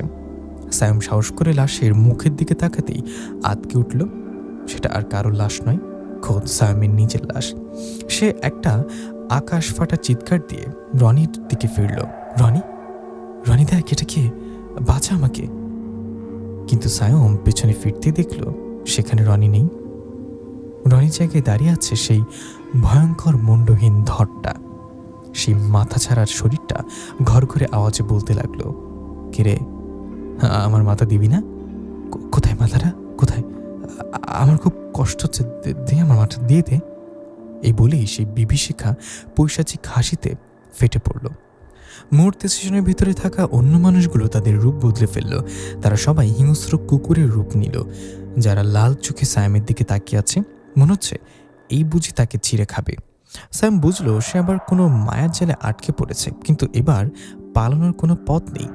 সে মুন্ডহীন ছায়াটা গর্জে উঠল, তোকে মরতে হবে সায়ম, তোকে আজ শেষ করে ফেলবো। চারিদিক থেকে ভয়ঙ্কর কুকুরগুলো তার দিকে তেড়ে আসতে লাগলো। সায়ম ভয়ে চোখ বুজে একটা তীব্র চিৎকার দিয়ে জ্ঞান হারিয়ে ফেলল। সায়ম, এই সায়ম, চোখ খোল। কারোর ডাকে আর মুখে পানির ঝাপটায় সায়মের জ্ঞান ফিরল। চোখ মিলে দেখলো সামনে রনি দাঁড়িয়ে আছে। রনি বিরক্ত হয়ে বলল, কিরে পাগল হয়ে হয়েছিস নাকি? আমাকে বাসায় রেখে তুই একা স্টেশনে চলে আসলি কেন? আর এই মাঝরাতে রেল লাইনের ওপর শুয়ে আছিস কেন? একটু হলেই তো তোর ওপর দিয়ে ট্রেন চলে যেত। ভাগ্যিস আমি সময় মতো এসে পড়েছিলাম। সায়ম হতভম্ব হয়ে বলল, মানে তুই আমাকে ডেকে স্টেশনে আনলি না? রনি অবাক হয়ে বলল, কি বলছিস এসব? আমি তো তোর বাসায় গিয়ে শুনলাম তুই নাকি 9টার আগে একাই বেরিয়ে গিয়েছিস। তোকে খুঁজতে খুঁজতে আমি এখানে এলাম। সায়মের শিরদাঁড়া দিয়ে হিমেল স্রোত বয়ে গেল। সে বুঝতে পারল সে আবার সেই শয়তান তান্ত্রিকের মায়া জালে ফেসে গিয়েছে। রনি সেজে আসলে অন্য কেউ তাকে মৃত্যুর মুখে নিয়ে এসেছিল। সায়ম হাঁপাতে হাঁপাতে বলল, রনি চল এখান থেকে, এখানে এক মুহূর্ত থাকা নিরাপদ নয়, ও আমাদের ঘিরে ফেলেছে। রনি আর সায়ম দ্রুত স্টেশন ছেড়ে বাড়ির দিকে রওনা দিল। পথে রনিকে বলল, সায়ম চল এখান থেকে, আর এক মুহূর্ত এখানে থাকা ঠিক হবে না, নইলে আজ রাতে হয়তো আমাকে প্রাণ হারাতে হবে। বাসে এসে সায়ম হাঁপাতে লাগলো। রনি জিজ্ঞাসা করলো, কি রে, কি হয়েছিল বলতো? তুই ট্রেনে না উঠে বাড়ি ফিরে আসলি কেন? সায়ম কাঁপা গলায় বলল, আর বলিস না, স্টেশনে আমার সাথে যা ঘটেছে তা ভাবলে আমার কলিজা শুকিয়ে যাচ্ছে। অল্পের জন্য বেঁচে ফিরেছি, আজ আর যাবো না, কাল ভোরে বাসে করে ঢাকা রওনা দেব। পরের দিন রনি সায়মকে বাসে তুলে দিল। সায়ম ঢাকার দিকে যাত্রা শুরু করলো। বাস সিটে বসে থাকতে থাকতে একসময় সায়ম গভীর ঘুমে তলিয়ে গেল। সে স্বপ্নে দেখল সে ভয়ঙ্কর তান্ত্রিক একটা গোল বৃত্তের ভেতরে বসে আছে। তার সামনে জ্বলছে আগুনের কুণ্ডলী। তান্ত্রিক বিড়বিড় করে মন্ত্র পড়ছে আর আগুনের দিক দিকে কি যেন ছুঁড়ে মারছে। বোঝা যাচ্ছে সে কোনো বীভৎস সাধনা করছে। তান্ত্রিকের পাশে একটা মানুষ লম্বা হয়ে শুয়ে আছে। তান্ত্রিক সাধনা শেষ করে একটা ধারালো ছুরি দিয়ে মানুষটাকে জবাই করতে শুরু করলে এবং তার মাথাটা শরীর থেকে আলাদা করে ফেলল। সায়ম ভালো করে তাকিয়ে দেখল সেই জবাই করা মানুষটি আর কেউ নয়, সায়মের নিজের বাবা। চিৎকার দিয়ে সায়মের ঘুম ভেঙে গেল। সারা শরীর ঘেমে একাকার। সে জানলা দিয়ে বাইরে তাকিয়ে দেখল বাস ঢাকায় ঢুকে পড়েছে। কিছুক্ষণের মধ্যেই বাস গাবতলী পৌঁছে গেল। অচেনা শহর, সায়ম কিছুই চেনে না। সে বাস থেকে নেমে তার বড় ভাই দীপুকে ফোন দিল। দীপু ভাই ঠিকানা বুঝিয়ে দিলেন এবং সায়ম একটি রিক্সা নিয়ে সেখানে পৌঁছে গেল। দীপু ভাই সায়মকে দেখে খুশি হয়ে বললেন, কিরে সায়ম, কেমন আছিস? সায়ম ম্লান হেসে বলল, আছি ভাইয়া, কোনো মতো বেঁচে আছি। আপনি কেমন আছেন? দীপু ভাই বললেন, আমি ভালো আছি, চল তোকে সব বুঝিয়ে বলি। এই যে 4 তলায় আমার বাসা, এখান থেকে আমার অফিস মাত্র 10 মিনিটের পথ। এলাকাটা বেশ শান্ত, তবে বেশি রাত করে বাইরে থাকবি না। ছাদে যেতে পারবি, সমস্যা নেই। আজ বিশ্রাম নে, কাল তোকে নিয়ে অফিস যাব। দেখি কোনো চাকরির ব্যবস্থা করা যায় কিনা, তবে ভরসা রাখ। পরের দিন দীপু ভাই সায়মকে ওনার অফিসে নিয়ে গেলেন এবং স্যারের সাথে কথা বলে সায়মের জন্য একটা কাজের ব্যবস্থা করে দিলেন। সায়মের দিনগুলো ভালোই কাটছিল। সে ভাবল গ্রাম থেকে দূরে শহরে আসাতে বোধহয় আপদ বিদায় হয়েছে, কিন্তু সে জানত না মায়া তাকে এখনও ছাড়েনি। একদিন অফিস শেষ করে সায়ম আর দীপু ভাই বাসায় ফিরলেন। রাতের খাবার খেয়ে দুজনে গল্প করছিলেন। রাত তখন 11টা। সায়ম বলল, চলেন না ভাইয়া, একটু ছাদ থেকে ঘুরে আসি, আকাশটা পরিষ্কার, একটু বাতাস খাওয়া যাবে। দীপু ভাই অলসতা করে বললেন, আমার শরীরটা ভালো লাগছে না রে, যা একটু ঘুরে আয়, তাড়াতাড়ি আসিস কিন্তু। সায়ম একাই ছাদে গেল। ছাদটা বেশ বড়, চারপাশের গাছ ছাদগুলো দেখা যাচ্ছে। হালকা বাতাস বইছে, জ্যোৎস্না আলোয় চারিদিকটা মায়াবী লাগছে। সায়ম রেলিং ধরে দাঁড়িয়ে ফোন টিপছিল। হঠাৎ সায়ম শুনতে পেল নুপুরের শব্দ। কেউ যেন ছাদে হাঁটছে। সে ওদিক ওদিক তাকিয়ে দেখলো ছাদের এক কোণে কোণে কেউ একজন স্থির হয়ে দাঁড়িয়ে আছে। সায়ম গলা বাড়িয়ে বলল, কে ওখানে? ওপাশ থেকে কোনো উত্তর এলো না। সায়ম ভাবলো হয়তো এ বাড়ির অন্য কোনো ভাড়াটিয়া, নাকি চোর। সে কৌতূহলী হয়ে সামনের দিকে এগোতে লাগলো। কাছে যেতেই সায়ম দেখলো একটা মেয়ে সাদা শাড়ি পরে চুলগুলো এলিয়ে দিয়ে উল্টো দিকে মুখ করে দাঁড়িয়ে আছে। সায়ম পাশে গিয়ে জিজ্ঞাসা করলো, কে আপনি? আপনি কি এই বাসাতে থাকেন? মেয়েটি নিরুত্তর। সায়ম আবার বলল, কথা বলছেন না কেন? এত রাতে একা ছাদে দাঁড়িয়ে কি করছেন? এবারে মেয়েটি খুব সরু আর চিকন গলায় বলে উঠল, সে আমাকে ডাকছে। সায়ম অবাক হয়ে বলল, কে ডাকছে আপনাকে? মেয়েটি তখন হাত দিয়ে সামনের দিকে ইশারা করে বলল, ওই যে সে ডাকছে। এই বলে সায়মের চোখের সামনে মেয়েটি ছাদ থেকে নিচে লাফ দিল। সায়ম ভয়ে চিৎকার দিয়ে রেলিংয়ের কাছে দৌড়ে গেল। নিচে তাকিয়ে দেখল মেয়েটি মুখ থুবড়ে পড়ে আছে, চারপাশ রক্তে ভেসে যাচ্ছে। কিন্তু তার পরক্ষণেই ঘটল সবচেয়ে ভয়ঙ্কর কাণ্ড। সে রক্তাক্ত মেয়েটি অদ্ভুতভাবে উঠে দাঁড়ালো এবং নিচ থেকে সায়মের দিকে তাকে ইশারা করে বলতে লাগলো, আয়, চলে আয়। লাফ দে বলছি। সায়মের মাথা ঘুরতে লাগলো, সে যেন নিজের অজান্তে রেলিংয়ের উপর উঠে যাচ্ছে লাফ দেওয়ার জন্য। ঠিক সেই মুহূর্তে সায়মকে পেছন থেকে শক্ত করে ধরে ফেললেন দীপু ভাই। সায়ম চিৎকার করে বলল, ভাইয়া ওই যে নিচে দেখুন, একটা মেয়ে লাফ দিয়েছে, রক্তে সব ভেসে যাচ্ছে। দীপু ভাই নিচে তাকিয়ে অবাক হয়ে সায়মের দিকে তাকালেন। তিনি বললেন, কে রে সায়ম, কি আমল তাবল বকছিস? নিচে তো কিচ্ছুই নেই, আর তুই 2 ঘন্টা ধরে ছাদে কি করছিস? তোকে ডাকতে ডাকতে আমি হয়রান হয়ে ছাদে এলাম। দীপু ভাইয়ের কথা শুনে সায়ম কাঁপা কাঁপা চোখে নিচে তাকালো। সেখানে সত্যি কিছু নেই, না সেই মেয়েটি না রক্তের দাগ। সায়ম স্তম্ভিত হয়ে ভাবল, তার সাথে আসলে হচ্ছেটা কি? গ্রাম ছেড়ে শহরে এসেও কি সেই অশুভ শক্তি তাকে ছায়ার মতো অনুসরণ করছে? যাই হোক, এভাবে আরও কিছুদিন কেটে গেল।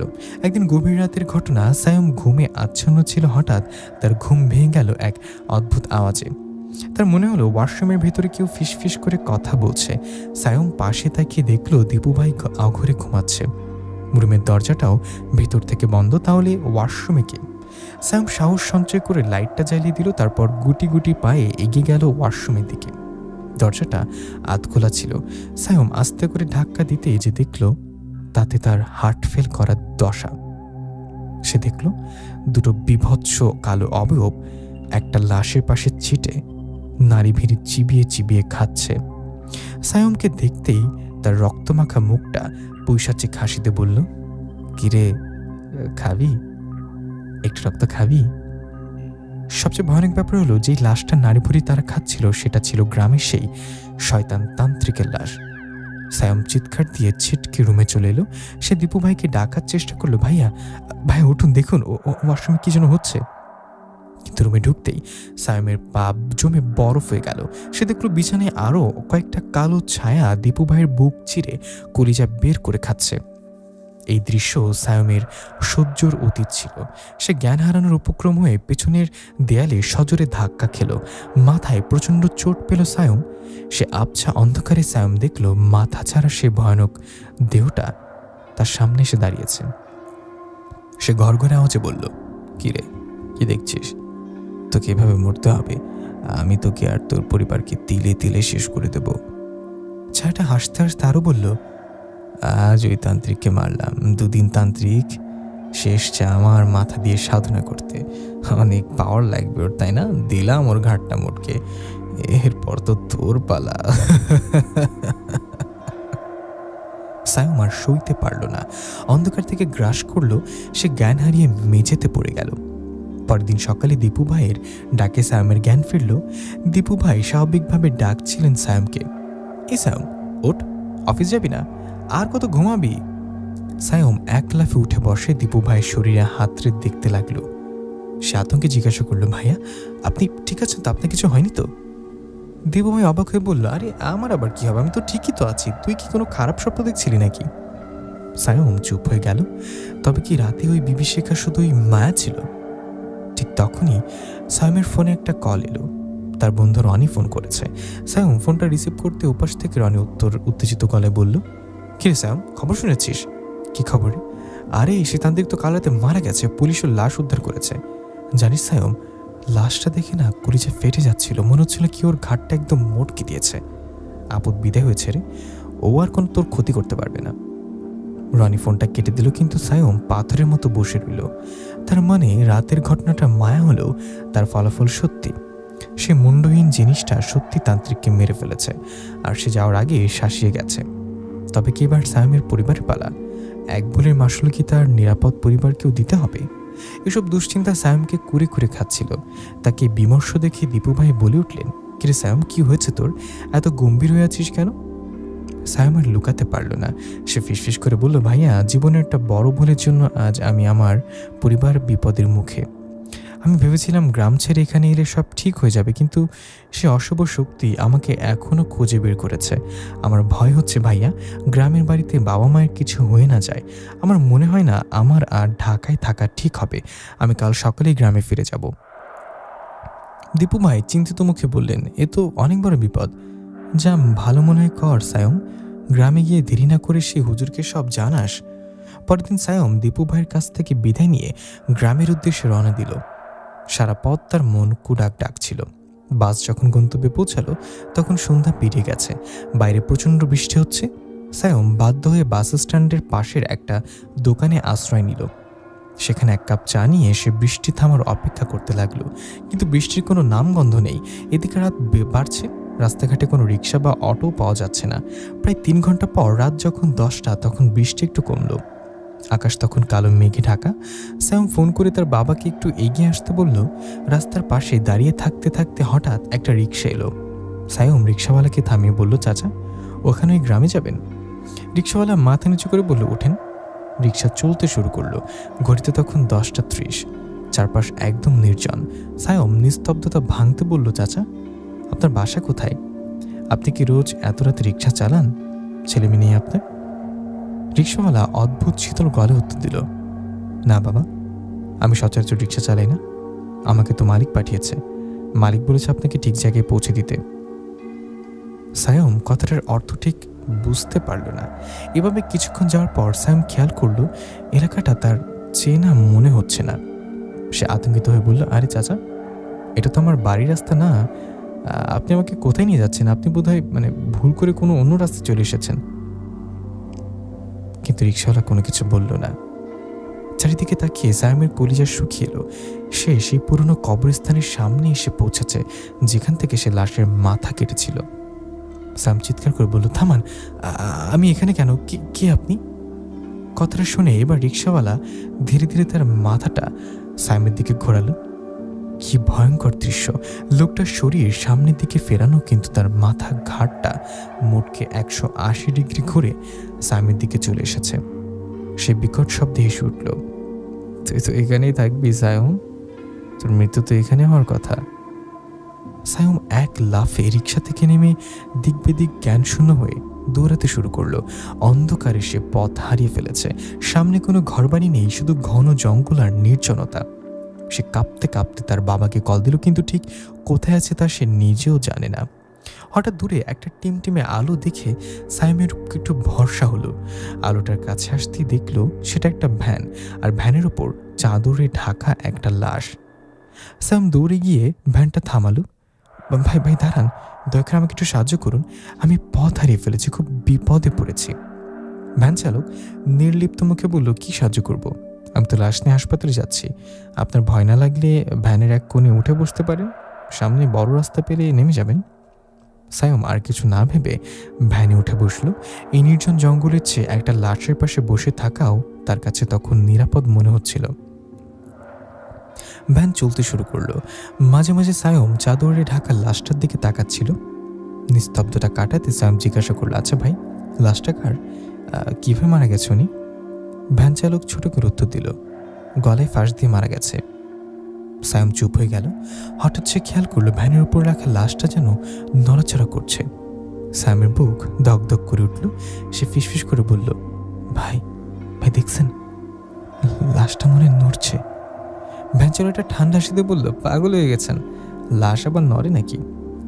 সায়ম ভাবল হয়তো চোখের ভুল, কিন্তু পরক্ষণ সে স্পষ্ট দেখল ভ্যানের উপরে থাকা সেই চাদরে ঢাকা লাশটা নড়াচড়া করতে দেখে সায়ম আতঙ্কে চলন্ত ভ্যান থেকে মাটিতে লাফ দিল। ভ্যান চালক ভ্যান থামিয়ে অবাক হয়ে বলল, আরে আরে আরে কি করছেন, লাফ দিলেন কেন? সায়ম হাঁপাতে হাঁপাতে বলল, আমি আর যাব না, আমি দেখেছি লাশটা হাত নড়ছে, আপনি ভালো করে দেখুন, ও বেঁচে আছে। ভ্যান চালক তাচ্ছিল হাসিতে বলল, কই, আমি তো কিছুই দেখছি না, লাশ তো চুপচাপ শুয়ে আছে, বিশেষ না হলে কাছে এসে দেখুন, আমি মুখটা খুলে দিচ্ছি। এই বলে ভ্যান চালক লাশের মুখটা উপর থেকে চাদর দিয়ে সরিয়ে দিয়ে একটু পেছনে সরে দাঁড়ালেন। সায়ম ভয় ভয়ে পা টিপে টিপে ভ্যানের কাছে গেল, কিন্তু লাশের মুখটা দেখা মাত্রই সায়মের কলিজা যেন ফেটে যাওয়ার উপক্রম হলো। এ কি দেখছে সে? ভ্যানের উপরে শোয়ানো লাশটার কেউ না, খোঁজ সেই ভ্যান চালকেরই লাশ। সায়ম আর্তচিৎকার দিয়ে উঠল, এ কি, এটা তো আপনারই লাশ, আপনি এখানে শুয়ে আছেন কেন? সায়ম দ্রুত পেছনে ফিরে তাকালো ভ্যান চালককে দেখার জন্য, কিন্তু পেছনে কেউ নেই। ঘুটঘুটে অন্ধকারে অন্য পাশে আশেপাশে কেউ নেই। ভ্যানের ওপর শুধু সেই বিভৎস লাশটা পড়ে আছে। সায়মের সারা শরীর কাঁপতে শুরু করলো। ঠিক তখনই ভ্যানের ওপর শুয়ে থাকা সেই লাশটা খড়খড় শব্দ করে উঠে বসলো এবং বড় বড় লাল চোখ করে সায়মের দিকে তাকিয়ে হাসতে লাগলো। সে এক অবর্ণনীয় ভয়ানক দৃশ্য। সায়ম আর সইতে পারল না। চোখের সামনে সবকিছু অন্ধকার হয়ে এলো এবং সে জ্ঞান হারিয়ে মাটিতে লুটিয়ে পড়ল। যখন স্যামের জ্ঞান ফিরল সে দেখল সে নিজের বাড়ির পরিচিত বিছানায় শুয়ে আছে। আশেপাশে তার মা বাবা, পাড়া প্রতিবেশী আর বন্ধু রনি উদ্বিগ্ন মুখে দাঁড়িয়ে আছে। স্যামের জ্ঞান ফিরতে তার বাবা বললেন, তুই ঠিক আছিস তো বাবা? তুই আমাকে কল দিয়ে বললি তুই বাড়ি ফিরছিস, তাই আমি তোকে এগিয়ে আনতে লাইট নিয়ে বেরিয়েছিলাম। পরে পথে 3 রাস্তার মুখে তোকে আমি জ্ঞানহার অবস্থায় পড়ে থাকতে দেখলাম। তুই জানিস স্যাম, আজ নিয়ে 3 দিন হতে চললো তুই বেহুশ হয়ে আছিস। আমরা সবাই ভেবেছিলাম তুই বুঝি আর ফিরবি না। স্যাম ফ্যালফ্যাল করে সবার দিকে তাকিয়ে রইল। রনি পাশে দাঁড়িয়ে ছিল। সে গম্ভীর গলায় বলল, স্যাম অনেক হয়েছে, আর চুপ করে থাকিস না, সবকিছু খুলে বল সবাইকে, নইলে বিপদ আরও বাড়বে। স্যাম তখন তার বাবার কাছে আর কিছু গোপন করল না। কবিরাজি শেখার নেশা থেকে শুরু করে তান্ত্রিকের আদেশ, কবরস্থানের সেই মাথা কাটা আর তারপর থেকে ঘটে চলা সব বিভৎস ঘটনা সে খুলে বলল। সব শুনে পরিবারের সবাই আঁতকে উঠল। তার বাবা গম্ভীর হয়ে বললেন, তুই অনেক বড় ভুল করে ফেলেছিস বাবা, এখন তোকে ভালো কোনো হুজুর দিয়ে ঝাড়ফুঁক করাতে হবে। সেদিনটা সায়মের ভালোই কাটলো, কিন্তু রাত হতেই বিভীষিকা আবার ফিরে এলো। ঘুমের মধ্যে সায়ম স্বপ্নে দেখল সে ভয়ঙ্কর কালো ছায়াটা তার বুকের উপর চেপে বসেছে। সে হিসিস করে বলল, কিরে, হুজুরের কাছে যাবি? কোনো লাভ হবে না, মরবি তুই, তোকে মরতেই হবে। আমার কাতা মাটাতা কোথায়? দে ওটা আমাকে, খুব কষ্ট হচ্ছে। ছায়াটা সায়মের গলা চেপে ধরল। দম বন্ধ হয়ে আসার উপক্রম হতেই সায়মের ঘুম ভেঙে গেল। সে ঘামতে ঘামতে উঠে বসলো। তার মনে খটকা লাগলো, হুজুরের কাছে গেলে কি হুজুরেরও কোনো ক্ষতি হবে? ভয়ে ভয়ে রাতটা পার করে সকাল হতেই সায়মের বাবা স্যার আর রনিকে নিয়ে সেই বড় হুজুরের দরবারে তারা পৌঁছালেন। হুজুর সায়মেরকে খুঁটিয়ে খুঁটিয়ে দেখলেন এবং গম্ভীর মুখে বললেন, সমস্যাটা অনেক জটিল, আসল ঘটনা শোনো। সায়মকে এই শয়তান তান্ত্রিক যে কবরস্থানে পাঠিয়েছিল সেটা পেছনে একটা অশুভ উদ্দেশ্য ছিল। হুজুর বলতে লাগলেন, সায়ম যে কবর থেকে মাথা কেটেছিল সেটা ছিল এক অত্যন্ত শক্তিশালী পুরনো তান্ত্রিকের। ওই ছোট তান্ত্রিক চেয়েছিল বড় তান্ত্রিকের মাথা দিয়ে সাধনা করে সব অশুভ শক্তি নিজের দখলে নিতে, কিন্তু বড় তান্ত্রিকের সাথে থাকা শক্তিশালী জিনেরা ওই ছোট তান্ত্রিককে মেরেই ক্ষান্ত হয়নি। তারা এখন সায়মের উপর চরম প্রতিশোধ নিতে মরিয়া। সব শুনে সায়মের বাবার হাত পা ঠান্ডা হয়ে এলো। তিনি আকুতি জানিয়ে বললেন, হুজুর, না বুঝে ছেলেটা ভুল করে ফেলেছে, দয়া করে ওকে বাঁচানোর একটা পথ বের করুন। হুজুর কিছু আমল করে দিলেন এবং কতগুলো তাবিজ বিশেষ করে দোয়া পড়ে দিয়ে বললেন, এগুলো বাড়ির 4 কোণে পুঁতে রাখবেন আর সায়মের বালিশের নিচে রাখবেন। সাবধান, সায়ম যেন একা না থাকে। বেশ কিছুদিন কেটে গেল, সায়ম আর কোনো অশরীরী দৃশ্য দেখল না। বাড়ির সবাই ভাবল, যাক, সব বুঝি মিটে গেছে। কিন্তু তারা জানতো না অশুভ শক্তি উৎপেতে আছে মোক্ষম সময়ের জন্য। এক রাতে সায়মের বাবা বাজার থেকে ফিরছিলেন। রাত তখন প্রায় 11টা। 3 রাস্তার মোড়ে আসতেই পাশে বোরকা পরা এক মহিলা বসে কাঁদছে। তার পাশে কাপড়ে ঢাকা একটা লাশ। সায়মের বাবা পরপর জিজ্ঞাসা করলেন, মা, কি আপনি এখানে বসে কাঁদছেন কেন? এটা কার লাশ? মহিলা কোনো কথা বলে না, শুধু কেঁদে যাচ্ছে। সায়মের বাবা আবার জিজ্ঞাসা করলেন, আপনার বাড়ি কোথায়? আমি কি আপনাকে কোনো সাহায্য করতে পারি? কিন্তু মহিলার কান্না থামে না। সায়মের বাবা কৌতূহলী হয়ে লাশের মুখের কাপড় সরাতেই আতঙ্কে ছিটকে পড়লেন। লাশের মুখটা আর কেউ নয়, খোদ তার ছেলে সায়মের। তিনি যখন ভয়ার্ত চোখে তাকিয়ে আছেন তখন বোরকা পরা মহিলার কান্নার শব্দ হঠাৎ পৈশাচিক হাসিতে বদলে গেল। চারপাশ থেকে অগণিত হাসির শব্দ ভেসে আসতে লাগলো। সায়মের বাবা পেছনে ফিরতেই দেখলেন সেই মুন্ডহীন শরীরটা দাঁড়িয়ে আছে। সে গর্জে উঠল, মরতে হবে ওকেই, নিয়ে গেলাম ওকে, আজ চিরতরে নিয়ে গেলাম। সায়মের বাবা সহ্য করতে না পেরে চিৎকার দিয়ে দৌড়ে বাড়িতে গেলেন। বাড়িতে পৌঁছে তিনি জ্ঞান হারিয়ে পড়ে গেলেন। মাথায় পানি দেওয়ার পর যখন তাকে জ্ঞান ফেরানো হলো, সায়মের মা উদ্বিগ্ন হয়ে জিজ্ঞাসা করলেন, কি হয়েছিল আপনার? ওভাবে দৌড়ে এলেন কেন? সায়মের বাবা কাঁপতে কাঁপতে সব বললেন। সায়মের মা চিৎকার করে উঠলেন, কি বলছেন এসব? সায়ম তো নিজের ঘরে শুয়ে আছে। তারা দ্রুত সায়মের ঘরের দরজা গিয়ে ধাক্কা দিতে লাগলেন, সায়ম, সায়ম, দরজা খোল। কিন্তু ভেতর থেকে কোনো সাড়া নেই। অনেক ডাকাডাকির পর দরজা ভেঙে ভেতরে ঢুকে তারা স্তব্ধ হয়ে গেলেন। ঘর শূন্য, জানলা খোলা, ভেতর থেকে সিটকানি লাগানো, এবং এটার পরেও সায়ম ঘরে নেই। সারা রাত গ্রাম জুড়ে খোঁজাখুঁজি চলল। পরের দিন ভোরে খবর এলো সায়মের দেহ পাওয়া গেছে। সে পুরনো কবরস্থানের পাশে যেখান থেকে সে মাথা কেটেছিল ঠিক সেখানেই সায়মের নিথর হয়ে পড়ে আছে, আর সায়ম মারা গেছে। প্রিয় লিসেনার, গল্পটি কেমন লাগলো অবশ্যই আমাদের কমেন্ট করে জানাবেন।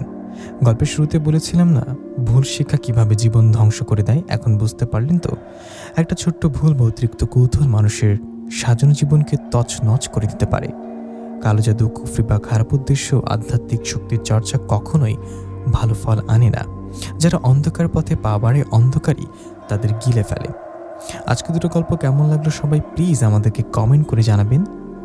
আপনাদের সাথে এতক্ষণ আমি ছিলাম ইফতি। দেখা হচ্ছে পরবর্তী গল্পে। সবাই সুস্থ থাকবেন ও ভালো থাকবেন। আসসালামু আলাইকুম।